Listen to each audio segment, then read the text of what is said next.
오늘 저는 여러분과 함께 신앙의 기본기에 대해서 함께 나눠보고자 합니다. 우리가 인생을 살 때도 마찬가지고 신앙생활을 할 때도 마찬가지고 기본기가 참 중요합니다. 지금부터 제가 한 20여 년 훨씬 전에 테니스를 처음 배운 적이 있습니다.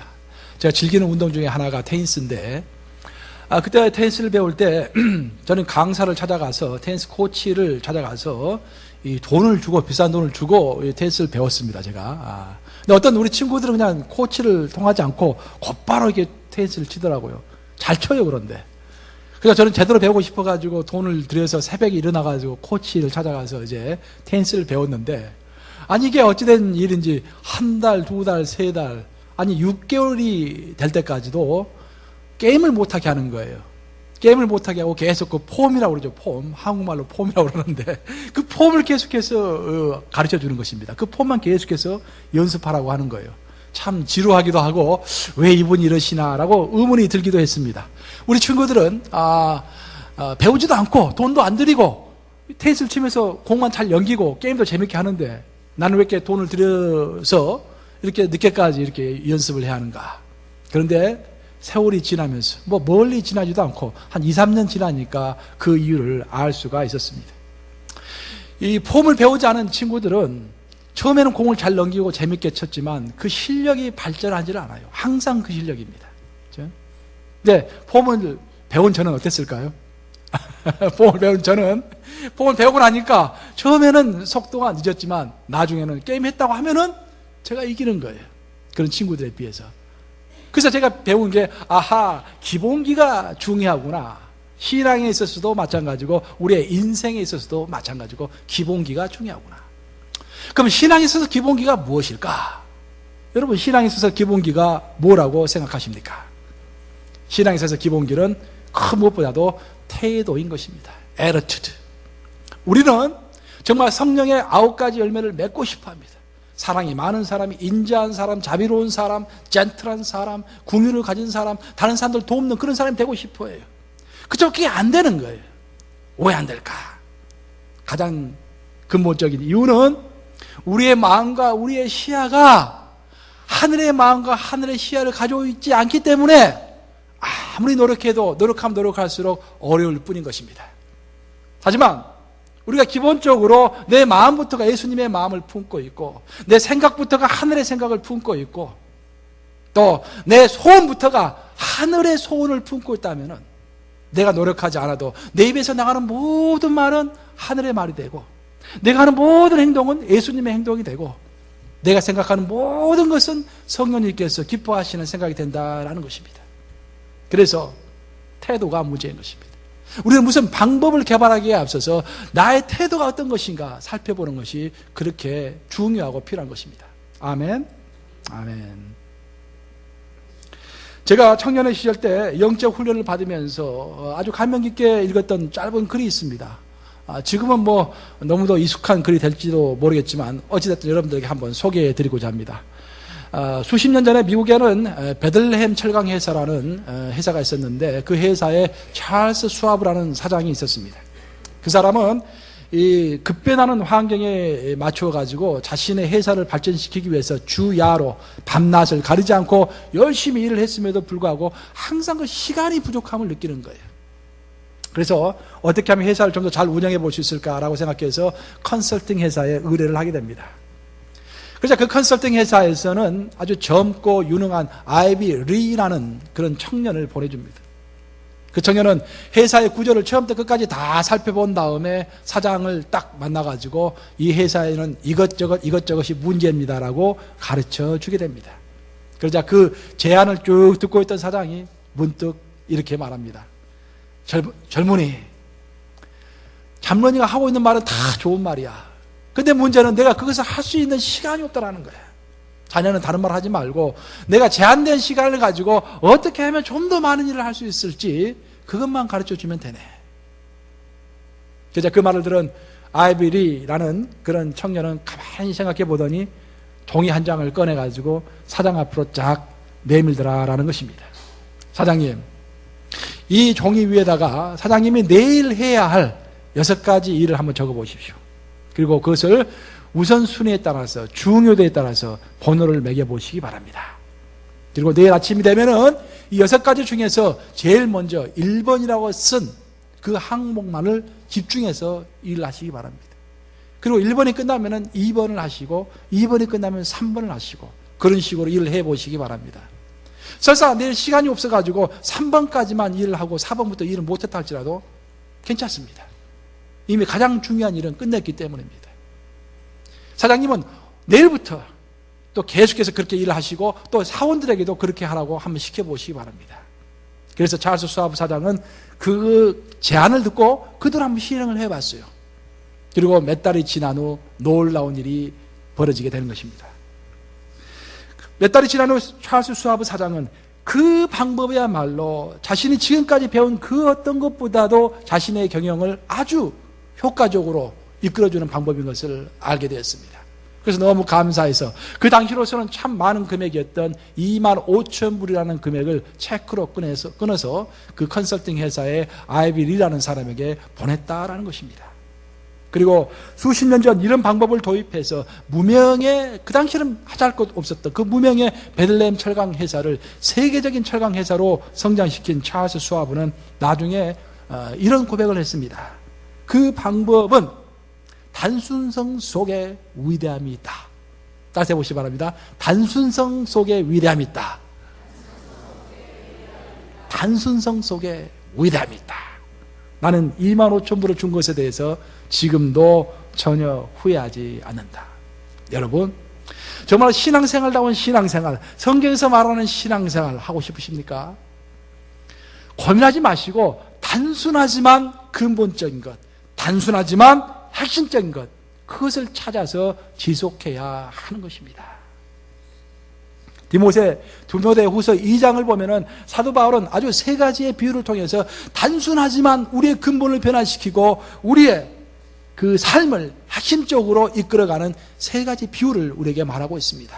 디모데 후서 2장 4절에서부터 6절까지인데 우리 스크린을 보고서 한 목소 한번 읽어보겠습니다. 시작. 군사로 다니는 자는 자기 생활에 얽매이는 자가 하나도 없나니 이는 군사로 모집한 자를 기쁘게 하려 함이라. 경계하는 자가 법대로 경계하지 아니하면 면류관을 얻지 못할 것이며 수고하는 농부가 곡식을 먼저 받는 것이 마땅하니라. 사도 바울은 여기서 3가지의 이미지를 이야기하고 있습니다. 어떤 사람이 나옵니까? 첫째는 군사가 나오고, 둘째는 경기자가 나오고, 세 번째는 농부가 나오는 것입니다. 이 단순한 비유이지만 이 단순한 3사람의 이미지를 항상 머릿속에 넣고 살아가는 사람은 우리의 삶과 우리의 신앙 자체가 바뀐다라는 그런 암시가 있는 구절인 것입니다. 그러면 이 3사람이 비유로 나오고 있는데 이 세 사람이 우리에게 주는 이미지라는 것이 무엇인가? 첫째, 군사는 무슨 이미지입니까? 충성입니다. 군사는 충성. 그리고 경기자는 법대로 경기하는 정직입니다. 정직. 그리고 농부는, 수고하는 농부는 노력이라는 이미지인 것입니다. 결국 사도 바울이 자신의 디모데 후서라는 편지는 여러분들이 아시다시피 사도 바울이 모든 것을 다 겪고 나서 죽을 때 쓰는 편지예요. 그렇죠? 사도 바울이 처음에 썼던 갈라디아서 같은 편지를 보면은 굉장히 이 말 자체도 강하고요, 좀 정제되지 않는 자신의 감정이 막 분출해서 나옵니다. 사도 바울이었지만. 그렇지만 젊었을 때 그렇게 갈라디아서를 그렇게 썼는데 이제 죽기 직전에 쓴 디모데 후서를 읽어보면은 이게 인격이 깎여가지고 말 한마디 한마디가 정말 주옥 같은 말을 하는 거예요. 특별히 디모데 후서를 보면은 우리의 가슴을 치는 그런 구절들이 많이 나옵니다. 그래서 디모데 후서 2장 4절에서부터 6절까지는 그냥 함부로 읽으면 안 되고 사도 바울이 인생을 다 살고 나서 하나님의 능력자와 도구로 살고 나서 마지막에 인생을 마무리하기 전에 이것이야말로 우리 성도들이 꼭 배우고 꼭 가져야 할 것이다 라고 생각과 생각을 집약해가지고 한 말이다라는 것이, 사도 바울이 인생을 살아봤더니 하나님과 동행해봤더니 결국 우리 신앙인이라는 것은 3가지의 이미지를 머릿속에 놓고 살아야 한다는 거예요. 첫째는 충성, 따라서 해보시기 바랍니다. 충성. 둘째는 정직, 셋째는 노력.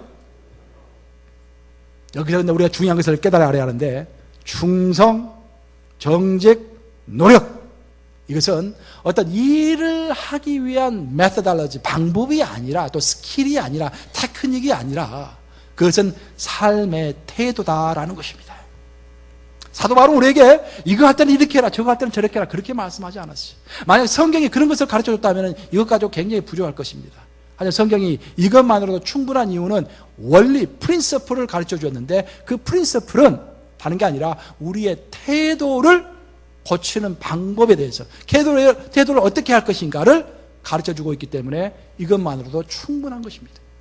사도 바울이 자신의 인생을 다 요약하고 나서 경기자로서, 농부로서, 군사로서 살아가야 하는데, 그 세 가지는 다른 것이 아니라, 삶의 방법이 아니라 삶의 태도다, 신앙의 태도다라고 강조하고 있는 것입니다. 우리는 이 땅에서 살아갈 때 효과적인 방법을 찾기 위해서 노력합니다. 그렇죠? 하지만 우리가 취하는 그 방법은 정말 항상 올바른 태도 위에 서 있어야 한다는 것입니다. 정말로 성경적 태도 위에 서 있지 않는 교회 프로그램, 성경적 태도 위에 서 있지 않는 기도, 성경적 태도 위에 서 있지 않는 인간관계, 성경적 태도 위에 서 있지 않는 비즈니스, 이 모든 것은 오히려 우리에게 득이 되는 것보다는 위험할 수가 있다는 것입니다. 크게 기뻐할 때 우리의 태도가 어떤가? 그래서 우리는 우리의 신앙을 점검할 때 내가 잘하고 있는가, 성경 지식을 많이 얻었는가라는 것을 스스로에게 물어보기 전에 내가 성경적 태도 위에서 하늘의 태도와 하늘의 마음과 하늘의 소원과 하늘의 간절함을 가지고 성경을 읽고 있는가, 그걸 살펴봐야 한다. 예를 들면은 내가 어떤 사람, 한 사람을 칭찬한다 할지라도 그냥 내가 입에 바른 소리로, 또 저 사람과 나 사이에 그 인간관계 때문에, 또 내가 어떤 감정과 기분에 의해서 그냥 그 사람을 칭찬해 주는 것과, 정말로 한마디 칭찬을 하더라도 정말 마음에서부터 우러나는 진실한 사랑의 태도를 가지고 칭찬하는가를 내 스스로에게 물어봐야 한다는 거예요. 우리 예수님께서 만약에 우리를 칭찬해 주신다면 예수님과 나 사이의 관계를 위해서 마음에도 없는 그 칭찬을 해 주시겠습니까, 예수님이? 그렇지 않잖아요. 우리 예수님 우리를 칭찬해 주실 때는 정말로 긍휼히 여기고, 정말로 격려해주고, 정말 사랑해서 이 어린 새싹이 좀 더 신앙적으로 자라기를 간구하는 그런 애절함과 불쌍한 마음을 가지고 우리를 칭찬해 주시는 거 아니겠어요? 진짜 않습니까? 그래서 우리는 누구를 칭찬해주고 누구를 징계하기에 앞서서 하늘의 태도와 하늘의 힘념과 마음을 가지고 칭찬도 하고 징계도 하고 해야 한다, 그런 말입니다. 모든 것이 태도인 것입니다. 아멘. 태도와 관련해서 우리가 항상 기억해야 할 것 중에 하나는 뭐냐면은, 중요한 성경적 태도는 단시간 내에 이루어지지 않는다라는 거예요. 태도가 어려운 것은 시간이 걸리기 때문에. 사도 바울이 특별하게 세 가지 비유 중에서 농부의 비유를 마지막으로 이야기한 것은, 야고보 사도도 마찬가지지만 결국 농부의 비유가 참 성경에서는 많이 나와요. 농부의 비유가 성경에서 많이 나오는 이유는 결국 우리의 신앙은 인내함으로 기다리는 것이기 때문에 농부의 비유가 많이 나오는 거예요. 농부는 그냥 기다리는 사람입니까? 아니죠. 노력하면서 씨를 뿌리고 그 씨를 위해서 기도하면서 노력하는 가운데 기다리는 사람이에요. 그래서 우리 신앙인의 가장 적합한 그 비유는 농부의 비유입니다. 농부의 비유. 마찬가지로 우리의 신앙의 태도가 길러지지 않은데, 신앙의 태도가 단시간 내에 길러지는 것이 아니라 오랜 시간이 필요하다라는 것입니다. 제가 우리가 잘 아는 소크라테스에 관한 이야기가 있는데, 아주 유명하지만 중요한 일화예요. 그래서 제가 좀 소개해드리고자 합니다. 소크라테스의 교육론이라고도 일컬어지는데, 소크라테스가 이제 학원을 딱 개설했어요. 아카데미 학원을 딱 개설하고 나니까 전국에서, 그리스 전역에서, 마케도니아 지역까지 그리스 전역에서 소크라테스의 명성을 듣고서 제자들이 구름대처럼 몰려들었습니다. 그러면서 첫 시간이 딱 되었어요. 사람들이 첫 시간 소크라테스가 무슨 말을 할까, 첫 마디에 어떤 말이 나올까 다 기대하면서 숨을 죽이고 있었습니다. 소크라테스가 딱 올라서 하는 말이, 여러분들은 나에게 배우기 위해서 그리스 전역에서 이렇게 구름대처럼 몰려들는데 참 감사합니다. 오늘 첫 시간인데 내가 여러분들에게 이 첫 시간에 가장 간단하지만 가장 어려운 한 가지를 가르쳐 주겠습니다. 자, 여러분들 이제 손을 쭉 올려가지고 손을 앞으로 쭉 뻗어 보시기 바랍니다. 그 다음에 손을 뒤로 한번 뻗어 보시기 바랍니다. 어때요? 잘 돼요? 잘 됩니다. 여러분 한번 해보시기 바랍니다. 손 앞으로 한번 쭉 뻗어보세요. 그 다음 뒤로 한번 뻗어봅니다. 이렇게. 자, 이것을 하루에 10번씩 계속해서 잊지 말고 하시기 바랍니다. 이것은 스승이 명령했기 때문에 하는 것이 아니라 내 스스로 내 자신과의 약속이다라고 생각하시고 잊지 말고 꾸준히 하시기 바랍니다. 그러자 제자들이 다 웃으면서 아니 이렇게 쉬운 것을 못할 사람이 누가 있습니까? 다 열심히 할게요. 잘할게요. 라고 다 대답을 했어요. 그러자 소크라테스가 빙그레 웃더랍니다. 그리고 그날부터 매일 아침이 되면은 소크라테스의 제자들을 함께 모여가지고 뭐 개인적으로도 하기도 하고 앞으로 뻗었다가 뒤로 했다가 10번씩을 매일 반복을 한 거예요. 그런데 문제는 한 2달, 3달이 지나가자 갑자기 의심이 생기기 시작했어요. 아니 내가 왜 이렇게 팔을 앞으로 했다가 뒤로 했다가 내가 왜 하루에 10번씩 해야 하는가? 내가 왜 해야 하는가? 왜라는 질문이 생기기 시작하는 것입니다. 항상 왜라는 질문은 사탄이 주는 것입니다, 여러분. 특히 성경에 있어서 왜라는 질문 때문에 우리가 순종을 못하는 거예요. 왜 선악과를 따먹지 말아야 하는가? 그 질문 때문에 사탄이 틈을 타는 것입니다, 여러분들. 그리고 또 스승도 가만히 보니까 스승도 계속하라고 이렇게 말로 안 하는 것 같아요. 그래서 1명, 2명 포기하기 시작합니다. 그러나서 시간이 지나서 이제 1년이 넘었어요. 어느 날 갑자기 소크라테스가 이제 앞에서 이제 강의하면서 자, 내가 너희들에게 첫 시간에 팔 운동을 하라고 했는데 지금까지 하고 있는 사람들 손 들어보아라. 그러자 스승이 그런 말을 했다는 것조차 까마득히 잊고 있었던 제자들은 피식 웃으면서 아무도 없겠지라고 서로가 보면서 빙그레 웃고 있었습니다. 그런데 바로 그때 한 사람이 번쩍 손을 들더라라는 것입니다. 그 사람이 누굴까? 소크라테스는 그 사람을 보고서 이렇게 말했다고 합니다. 아하, 너야말로 세상을 바꿀 수 있는 사람이다. 그 사람이 바로 소크라테스의 명성을 넘어서 서구의 정신 문명을 아주 근본적으로 바꿨던 대철학자 플라톤인 것입니다. 여러분, 소크라테스가 무엇을 원했겠습니까? 단순하지만 지속하는 것. 그것을 요청했던 것입니다. 우리 교회도 이제 오늘부터 시작해가지고 팔 운동을 한번 매일 10번씩 하고 제 1년에 한번 손들어 보라고 해야겠어요. 지금까지 하고 계신 분들을 얼마나 되는지. 결국 태도와 지속을 이야기하고 있는 거예요. 태도와 지속. 스승의 말에 이해가 안 되지만 그걸 스승이 하라고 했으니까 그것을 믿고 스승을 공경하는 태도를 가지고 그것을 끝까지 지속하는 사람이 결국은 진리를 얻을 수 있다는 것입니다. 오늘 본문은 우리가 이렇게 인내함으로 끝까지 붙잡음으로 인해서 우리가 변화를 시켜야 할 3가지 태도를 특별하게 이야기하고 있는 구절입니다. 오늘 본문은 어떤 태도로 우리가 변화가 되어야 하는가라는 것들을 중요하게 이야기하고 있는 그런 구절이에요. 갈라디아서는 여러분들이 아시다시피 6장으로 구성되어 있습니다. 갈라디아서는 사도 바울이 자기가 세운 교회인데 자기가 예수서 교회를 세워놨는데 자기가 잠깐 자리를 비운 사이에 거짓 선지자가 와가지고 가르쳐 주니까 사도 바울을 내팽개치고 변심했던 것입니다. 그래서 사도 바울이 너무 화가 나가지고 갈라디아서 1장하고 2장을 보시면은 정말 자신의 개인적인 감정을 폭발하고 있습니다. 폭발하고 있어요. 너희들 이럴 수가 있느냐? 막 화가 나가지고 굉장히 쓴 편지예요. 그러나서 3장, 4장에서는 구원의 원리라는 것이 무엇인가 다시 한번 설명하고 5장과 6장에 오면은 결론을 이야기하는 것입니다. 결국 오늘 여러분들이 읽고 있는 구절은 오늘 본문은 갈라디아서의 결론적인 부분인 거예요. 사도 바울이 많은 말을 했지만 결국 이것을 붙잡아라라고 이야기하고 있는 그런 구절인 것입니다. 그래서 오늘의 구절을 통해서 사도 바울은 3개의 태도를 너희가 붙잡아라. 아까 사도 바울이 디모데 후서에서 이야기했던 것도 3가지 태도예요. 근데 갈라디아에서 이야기하고 있는 태도도 3가지 태도를 이야기하고 있는 것입니다. 첫 번째, 다른 사람의 환경이나 그 사람의 환경에 대응하는 방식을 나와 비교하지 말라라는 그런 태도를 이야기하고 있습니다. 우리 함께 따라서 해보시겠습니다. 비교하지 말아야 한다. 여러분 비교하세요? 비교 많이 하시죠? 근데 비교하지 말아야 한다. 첫 번째. 자, 우리 오늘의 본문인 갈라디아서 6장 4절과 5절을 함께 읽겠습니다. 시작.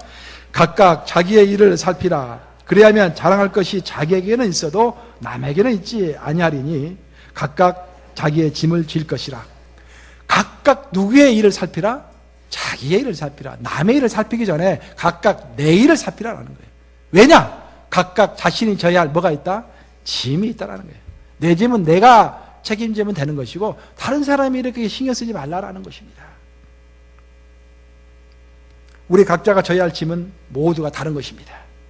그래서 우리는 다른 사람의 처지와 나의 처지를 비교할 필요가 전혀 없어요. 왜냐? 하나님은 우리의 모든 것을 다 아시고 우리에게 가장 의미가 있고 가장 좋고 우리의 신앙 단계에서 꼭 필요한 것을 현재 주고 계시니까 내가 현재 비즈니스가 어렵다든지 친구 관계가 어렵다든지 교회 생활이 어렵다든지 또 남편과의 관계가 어렵다든지 그 모든 관계는 현재 내가 필요해서 잠시 잠깐 거치고 있는 단계다라는 것입니다. 그래서 아니 저 사람 저렇게 재밌게 잘 사는데 왜 나는 이렇게 힘들까? 그런 말이 있습니다. 울림 모임이나 속회를 끝나고 나면 꼭 부부싸움 한다는 그런 말이 있어요. 우리 부부 동성으로 울림 가지고 하다 보니까 아니 저 김집사 남편은 저렇게 친절하게 커피도 나르고 그러는데 당신은 가만히 앉아있어. 아니 모임 끝나고 가면은 차 타고 가면서 싸운대 이게. 왜 비교합니까? 왜? 아니 여보 저기 우리 김권사 하는 거 안 봤어? 남편이 가만히 있어도 남편이 입에 떠 주고 막 맛있는 음식 갖고 오잖아. 왜 당신은 가만히 앉아있는 거야? 이러면서 싸운다라는 거예요. 근데 우리가 아셔야 할 것은 뭐냐면은 여러분이 그 어떤 상황에 있다 할지라도 우리 하나님은 우리의 환경을 다 알고 계시잖아요.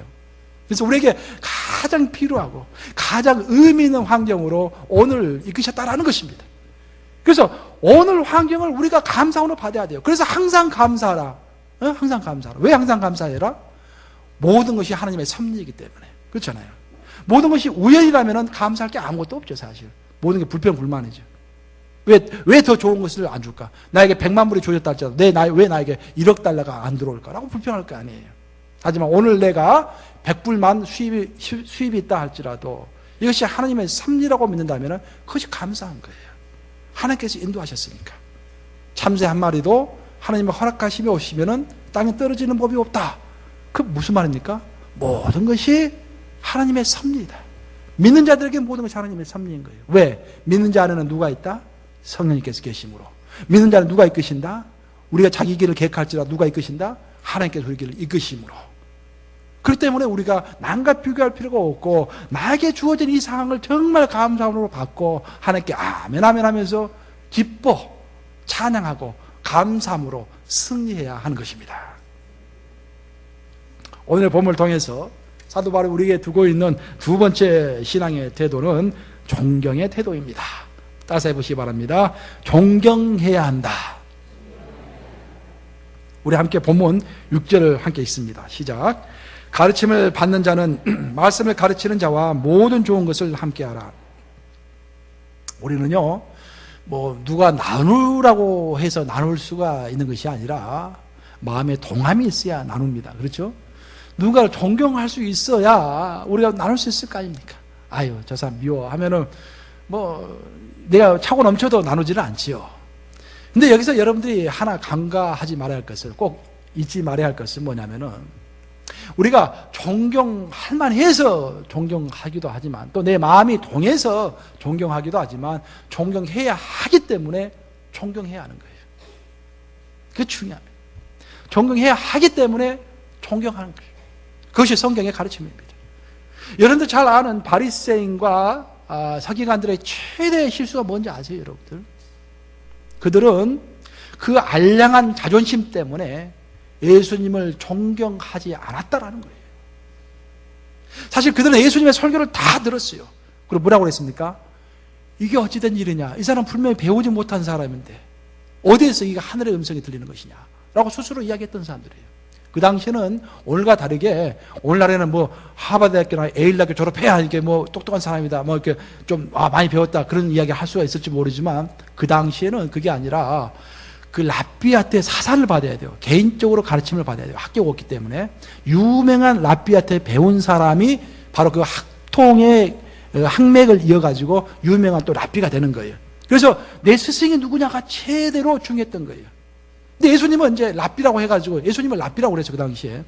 랍비라고 해가지고 말씀을 가르치는데, 보니까 스승이 없는 거야. 예수님에게는 스승이 없는 거야. 그러니까 제야 인사죠. 그러니까 뭐 떠돌이 같은 그런 아무 스승이 없이 그냥 혼자 어서 와가지고 이야기하니까 가짜게 보인 거예요. 그렇죠? 그런데 말을 가만히 들어보니까 기가 막힌 말을 하거든. 하늘의 말을 하거든요. 영역 있는 말을 하거든. 마음에 심령에 울림이 있는 말을 하거든요. 그래서 그들이 이게 뭔가 다르다라고 분명히 느꼈어요. 그럼에도 불구하고 그들은 인정할 수 없었던 이유가, 예수님을 인정할 수 없었던 이유가 그들의 알량한 자존심. 나는 그래도 가말리엘 문화 소생인데 저자는 시골서 혼자 올라온 그런 사람인데 어찌 내가 무릎을 꿇을 수 있겠느냐, 그런 거였던 것입니다. 가룟 유다도 마찬가지예요. 가룟 유다의 최대 불행이 뭔지 아십니까, 여러분? 가룟 유다의 최대 불행은, 가룟 유다는 무슨 당이었습니까? 열심당원이었죠. 열심당원이 뭡니까? 이스라엘 민족을 로마 군인들로부터 해방시키는 것, 그것이 최대 목적이었어요. 가룟 유다는 12제자 중에서 가장 똑똑한 사람이었어요. 많이 배우고 총명한 사람이었어요. 그래서 예수님을 열심히 쫓았습니다. 쫓았던 이유가 뭐냐? 자신의 민족을 해방시키기 위해서. 얼마나 숭고한 목적입니까? 근데 그 자신의 사상과 그런 자신의 비전이 있었기 때문에 그 비전이 예수님의 비전과 맞아떨어지지 않았을 때 예수님을 의심하기 시작했다라는 것입니다. 결국 바리새인들의 최대 불행은 예수님을 존경할 수 없었던 것이고, 가룟 유다의 최대 불행은 예수님을 의심했다라는 것입니다. 오늘날도 마찬가지. 우리가 왜 존경하지 못합니까? 왜 존경하지 못합니까? 내 알량한 자존심과 내 알량한 판단 능력, 그것 때문에 존경하지 못하는 거예요. 여러분이 갖고 있는 기준이 뭡니까? 어떤 기준 하에서 어떤 사람은 존경하고 어떤 사람은 존경하지 않습니까? 여러분, 성경은 영적 지도자를 존경하라고 되어 있습니다. 그리고 여러분의 위정자, 정치 지도자들을 존경하라고 되어 있어요. 그리고 여러분들을 가르치는 자를 존경하라고 되어 있습니다. 근데 여러분들은 취사 선택해서 존경할 사람은 존경하고 존경하지 않을 사람은 존경하지 않습니다. 그것은 하나님의 일을 대신하는 거예요. 하나님께서 판단하신 일을 내가 판단하는 것입니다. 그러므로서 여러분들이 받아야 할 영적 축복을 놓치는 것입니다. 어떤 사람은 어떤 영적 지도자를 존경했다가도 나중에 돌아서 가서 비판하는 사람이 있어요. 불행한 것입니다. 바리새인들이 왜 불행한 사람들이었습니까? 예수님을 존경할 수 없었기 때문에. 가룟 유다가 왜 불행한 사람이 됐습니까? 예수님을 판단하고 정죄하고 의심했기 때문에. 마지막 세 번째로 오늘의 본문에 언급하는 신앙의 태도는 우리가 어떤 환경을 만나든지 육체를 위하여 심지 않고 성령을 위해서 심어야 한다라는 것입니다. 우리 한번 따라서 해보시겠습니다. 육체가 아니라 성령을 위하여 심어야 한다. 사도 바울의 간절한 결론입니다. 갈라디아서 결론입니다. 육체를 위하여 심지 말고 성령을 위하여 심어라. 물론 그 앞에 두 개도 중요하지만 이것이야말로 키포인트입니다. 육체를 위하여 심지 말고 성령을 위하여 심으라. 그럼 성령을 위하여 심으라는 말이 무슨 뜻인가? 우리 본문 7절과 8절 함께 읽습니다. 시작. 스스로 속이지 말라. 하나님은 업신여김을 받지 아니하시나니 사람이 무엇으로 심든지 그대로 거두리라. 자기의 육체를 위하여 심는 자는 육체로부터 썩어질 것을 거두고 성령을 위하여 심는 자는 성령으로부터 영생을 거두리라. 얼마나 놀라운 말씀입니까? 사도 바울의 결론이에요. 육체를 위하여 심는 자는 육체로 인하여 썩어질 것을 얻고 성령을 위하여 심는 자는 성령으로 인해서 무엇을? 영생을 얻으리라. 결국 성령을 위하여 심으라라는 말인데, 그럼 성령을 위해서 심는다라는 것이 무슨 뜻인가? 그것은 성령님께서 기뻐하시는 일을 해야 한다라는 거예요. 우리가 기뻐하는 일이 아니라, 다른 사람 기뻐하는 일이 아니라, 내 자식이 기뻐하는 일이 아니라, 내 배우자가 기뻐하는 일이 아니라 성령님께서 기뻐하시는 일을 하는 것이 바로 성령을 위하여 심는 것이다라는 말입니다. 그러면 성령님께서 기뻐하시는 일이 무엇입니까, 여러분? 우리 성령님께서 기뻐하시는 일은 첫째, 우리의 인생은 다 목적이 있습니다. 성경은 그렇게 이야기하고 있어요. 하나님은 목적을 위하여 우리를 태어나게 하시고 그 목적을 위하여 일하는 우리를 보시고 기뻐하신다고 성경은 이야기하고 있어요. 목적이 있는데 그 목적을 위해서 성령님께서 우리로 하여금 비전의 씨앗, 또 꿈의 씨앗을 뿌리게 한다는 거예요. 첫 번째, 그래서 우리가 성령님을 기쁘게 하시는 사람이 되기 위해서는 성령님께서 기뻐하시는 꿈과 비전이 무엇인가를 분별해서 그 꿈을 심는 거예요. 심는 거예요. 시작한다라는 거예요. 두 번째, 성령님께서 기뻐하시는 것은 내가 씨앗을 뿌렸으면은 그 씨앗이 열매를 맺도록 오래 참아 기도하는 것입니다. 그래서 성령님께서 기뻐하시는 거예요. 그리고 우리가 비전의 씨앗을 뿌리고 그 비전의 열매를 맺기 위해서 기도할 때 바로 그때 우리가 성령님의 정말 능력의 도구가 되고 하나님의 축복의 통로가 된다는 거예요.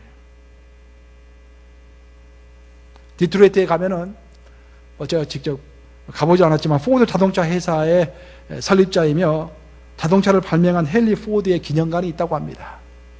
그 기념관에는 이런 푯말이 있다고 그래요. 헨리는 꿈을 꾸는 사람이었고 그의 아내는 기도하는 사람이었다. 참 영감이 철철 넘쳐 흐릅니다. 이 글을 읽고 나니까. 헨리는 꿈을 꾸는 사람이었고 그의 아내는 기도하는 사람이었다. 저는 이제부터는 꿈만 꾸고 우리 사모가 기도는 다 할 것입니다. 이제 그래도 마찬가지예요. 목사는 꿈을 꾸고 비전을 제시해야 되고 장로님들, 권사님, 특히 권사님들, 목사님과 장로님들은 비전을 이렇게 꿈과 비전을 이렇게 뿌려야 돼요. 이렇게 생각하고 막 원대한 일을 추구해야 돼요. 하나님께서 원하시는 일을 막 추구해야 돼요. 그리고 우리 권사님들은 잠잠하게 우리 금요일날, 목요일날 저녁 8시에 중보 기도회 있잖아요. 권사 기도회지만 집사님들 많이 오십니다. 집사님 평신도 다 환영해요. 금요일날 저녁 몇 시? 목요일날 저녁 몇 시? 8시 중보 기도회 있습니다. 잊지 마시고 오세요. 권사님들이 기도해 주셔야 하는 거예요. 목사님, 장로님들이 시간이 없어가지고 비전 세우고 열심히 일할 때 우리 권사님들은 뒤에서 열심히 기도해 줘야 하는 거예요. 이렇게 비전과 꿈을 뿌리는 사람과 기도하는 사람이 같이 일을 할 때 역사가 이루어지는 것입니다. 성령님께서는 우리에게 비전을 품고 꿈을 꾸라고 하시지만 하나님께서 기뻐하시는, 또 성령님께서 기뻐하시는 일을 하는 것을 성령을 위하여 심으라 라는 그런 구절이라고 했는데, 성령을 위하여 우리가 심을 때 하나님께서는 물론 우리를 그 꿈을 성취하시도록 인도하시는데 단순간에 인도하시는 것이 아니다라는 거예요. 시간이 걸린다라는 것입니다. 아까 제가 처음에 이야기했지만 우리 기독교는 기본적으로 기다리는 사람들입니다. 가장 근본적으로 무엇을 기다립니까? 예수 그리스도의 재림을 기다리는 사람이에요. 초대교회 최고의 최대의 관심이 뭔지 아십니까, 여러분들? 재림이에요, 재림. 데살로니가 전서 읽어보면 무슨 이야기가 나옵니까? 데살로니가 성도들이 일을 안 하고 있는 거야, 전부 다. 전부 놀고 있는 거야. 그래서 사도 바울이 뭐라고 그랬습니까? 너희가 일을 해야 한다. 예수님의 재림은 그렇게 쉽게 오는 것이 아니라 예수님의 재림이 오려면은 이러이러한 징조가 있은 다음에야 일이 있는 것이다. 그 당시에 데살로니가 성도들이 일을 하지 않고 예수님의 재림만 기다리고 있기 때문에 그런 문제가 된 거예요. 그 정도로 초대교회에 있어서 최대의 이슈는 예수님의 재림이었습니다. 오늘도 마찬가지예요. 우리가 기다리는 것은 예수님의 재림입니다. 하지만 예수님의 재림은 시간이 필요하고 기다림이 필요한 거예요. 그래서 우리 기독인의 모든 신앙생활은 그 베이직의 기다림이라는 것이 있는 거예요. 우리가 성령님의 기쁘신 뜻을 쫓아서 생활하는 태도를 길러야 한다고 했는데 성령님을 기쁘시게 하는 태도조차도 오랜 시간이 걸린다는 것입니다. 예를 들면 하나님은 우리 이스라엘 민족을 구원하실 때, 이스라엘 민족을 또 약속을 주실 때 내가 너에게 약속의 땅을 주겠다라고 약속하셨어요. 그렇죠? 가나안 땅을 주겠다. 근데 금방 주지 않으셨습니다. 그 약속을 주시고 나서 이스라엘 민족을 애굽으로 인도해서 거기서 종살이를 하게 만드신 거예요. 쉽게 이야기하면은 노예 공동체 생활을 거치게 하는 거예요. 이 밑바닥 인생을 거치게 하는 것입니다. 밑바닥 인생을 거치면서 하나님 없이는 안 된다라는 것을 알았기 때문에 그들은 하나님께 부르짖었다라고 성경에 나와 있어요. 출애굽기에 보면 그렇게 나와 있죠. 그거 부르짖으면 하나님께서 들으셨다라고 되어 있어요. 들으시고 그들을 출애굽하신 거예요. 뽑아내신 거예요. 그걸 곧바로 약속의 땅으로 들여보냈습니까? No. 그들을 끄집어낸 다음에 신의 산으로 데려온 것입니다. 신의 산에서 하나님께서 무엇을 가르쳤습니까? 그들에게 하나님을 예배하는 법을 가르쳐 준 거예요. 예배 공동체가 된 것입니다. 노예 공동체가 이제 아주 영적인 예배 공동체가 된 거예요. 그리고 나서야 민수기에 오면은 그들이 군사 공동체로 바뀌어서 드디어 약속의 땅을 향해서 진군을 시작하는 것입니다. 이처럼 신앙은 기다림이고 신앙은 과정입니다. 우리가 성령을 기쁘시게 하는 삶을 사는 것 자체도 결국 오랜 시간을 거쳐서 우리가 연단받고 훈련받은 다음에 하나님을 기쁘시게, 또 성령님의 기쁘신 뜻을 따라서 행동할 수가 있는 것입니다. 우리 뉴욕 감리교도 마찬가지예요. 결국 우리가 지난 40년간 꿈과 비전을 품고서 기도하면서 여기까지 왔다라고 한다면은 이제는 그 꿈과 비전을 실제로 성취하기 위해서 이제 우리는 강력한 훈련 공동체 그리고 강력한 선교 공동체가 되어야 하는 것입니다. 이제는 꿈과 비전만 품을 것이 아니라 그 꿈과 비전을 이제 기도해 왔기 때문에 이제는 실현할 단계가 된 거예요. 그래서 우리는 이제부터 훈련 공동체, 선교 공동체가 돼가지고 영적 재생산이라는 비전 그리고 대륙별 선교라는 그런 비전을 향해서 진군하는 것입니다. 이스라엘 민족도 군사 공동체가 되어가지고 진군할 때 하나님의 임재 체험과 기가 막힌 능력들을 체험하게 됩니다. 마찬가지로 우리도 이제 영적 공동체가 되어가지고 훈련 공동체, 선교 공동체가 되어서 나아갈 때 바로 하나님의 능력을 체험하게 될 것입니다. 이제 말씀을 마치려고 합니다. 신념은 마법이다라는 말이 있습니다. 따라서 해보시기 바랍니다. 신념은 마법이다. 신념은 마법이에요. 우리가 마음 먹고 결단하고 입으로 고백한 대로 된다라는 것입니다. 우리가 신념을 가진 대로 된다라는 것입니다. 사도 바울은 오늘 본문을 통해서 자기의 육체를 위하여 심는 자는 썩어질 것을 걷고 성령을 위하여 심는 자는 성령으로부터 영생을 거두리라고 했습니다. 이제 우리는 개인적으로는 물론이고 우리 교회적으로 뉴욕 감리교회 전체 교회적으로도 이제부터는 썩어질 것을 위하여 일하지 않고 성령께서 기뻐하시고 원하시는 것을 위해서만 심겠다라는 그런 각오가 있어야 할 줄로 믿습니다. 이를 위해서 우리들 중 일부는 성령의 뜻을 분별하여 꿈을 꾸고 비전을 세워야 되고 또한 다른 일부는 또 그것의 성취를 위해서 기도해야 되고 또 나머지 사람들은 함께 힘을 합쳐서 행동해야 할 때가 된 것입니다. 이 말씀을 기억하시면서 육체가 아니라 성령을 위하여 인내함으로 계속 심는 태도의 변화를 경험하시는 여러분 되시기를 우리 주님의 이름으로 축복합니다.